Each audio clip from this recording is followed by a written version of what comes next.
আসসালামু আলাইকুম বন্ধুরা। আমরা কালকের ভিডিওতে বলেছি যে সৌদি আরবে যারা নতুন যায় তাদেরকে নিয়ে আমরা কন্টিনিউ ভিডিও করব। তারা গিয়ে কিভাবে টুকিটাকি আরবি শিখতে হবে এবং শিখে থাকা জরুরি। তো কালকে আমরা ভিডিওতে দেখিয়েছি যে কফিলের সাথে দেখার পরে কফিল তাকে কি প্রশ্ন করে এবং আম, কোন বিষয়ে কথা বলে। সাক্ষাৎকার, এক কথায় সাক্ষাৎকার কিভাবে নেয় এই বিষয়ে আমরা ভিডিও তৈরি করছি। তো আজকে হচ্ছে কপিলের সাথে দেখা হওয়ার পরে আমার ইন্টারভিউ শেষ। যে ইন্টারভিউ শেষ হওয়ার পরে কপিল হয়তো আমাকে বলবে যে তুমি কালকে থেকে ডিউটি করো বা তোমার কালকে থেকে ওই জায়গায় ডিউটি আছে। তো আজকে রাজীব ভাই সেই বিষয়ে বলবে যে কিভাবে আমাকে কফিল কোন ভাষায়, মানে এই কথাটা সৌদির ভাষায় কিভাবে বলবে আর আমি কিভাবে বুঝবো। রাজীব ভাই শুরু।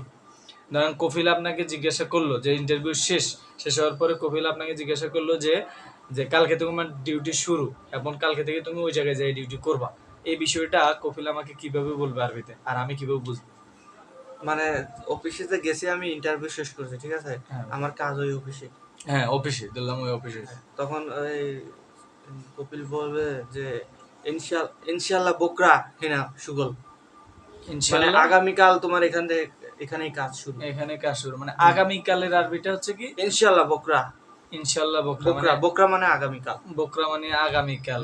আর ইনশাল্লাহ তো আমরা বুঝি আমাদের হ্যাঁ, ইনশাল্লাহ চাকরি তো। হয়েছে ইনশাল্লাহ।